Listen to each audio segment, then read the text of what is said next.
Halo teman-teman, kalian tahu gak sih tentang pemberontakan PKI yang ada di Madiun? Kalau kalian pengen tahu, ayo simak video berikut. Sebelum kita kasih tahu, kita tanya teman-teman kita dulu yuk, yang mungkin sedikit tahu tentang pemberontakan PKI di Madiun. Yuk. Ya, halo. Aku boleh nggak sih nanya-nanya sedikit tentang pemberontakan PKI di Madiun? Iya boleh. Kapan sih terjadinya pemberontakan PKI di Madiun? 19 September 1948. Makasih ya.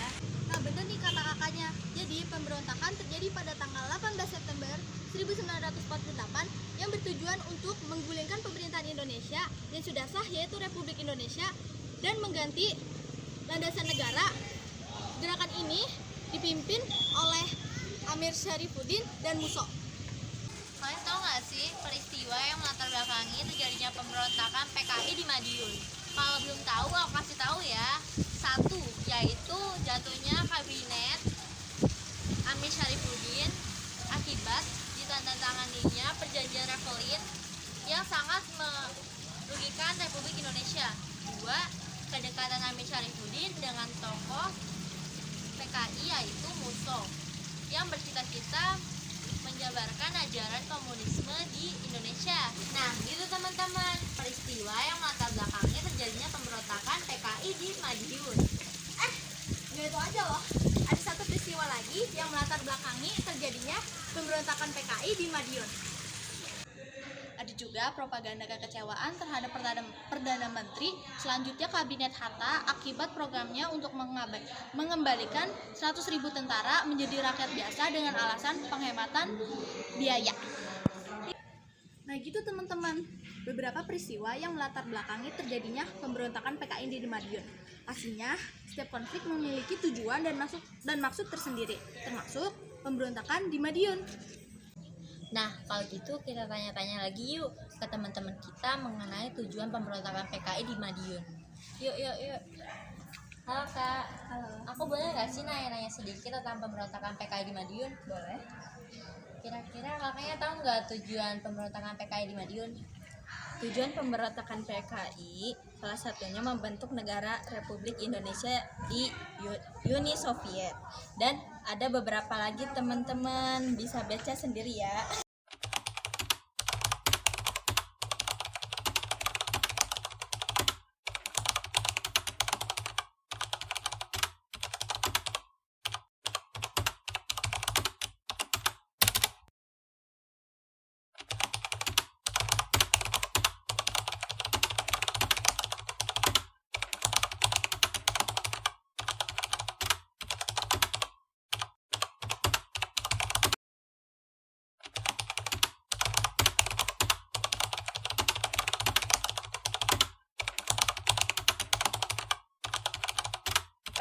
Nah teman-teman, tadi kan kita udah nanya-nanya mengenai tujuan pemberontakan PKI di Madiun ke Kak Aulia.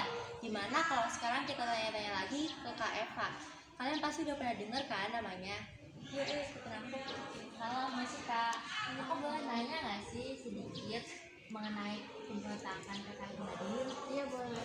Kira-kira kalian tahu nggak bagaimana sih cara untuk mengakhiri pemberontakan? Iya tahu. Gimana tuh? Caranya yaitu dengan Soekarno memperlihatkan pengaruhnya dengan meminta rakyat memilih Soekarno-Hatta atau Musa Ali. Ada beberapa tokoh yang namanya disebut sebagai korban keganasan PKI tahun 1948 yang gugur di Desa Kresek. Di antaranya ada Kolonel YNF Marhadi, Kyai Husen, Abdul Rahman, Soeharto, dan Mai Istiqlal. Sisanya kalian bisa lihat sendiri ya di sini.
Nah, itu dia teman-teman beberapa alasan dan tokoh-tokoh Tujuan yang melatar belakanginya terjadinya pemberontakan PKI di Madiun. Sekian video dari kami. semoga bermanfaat.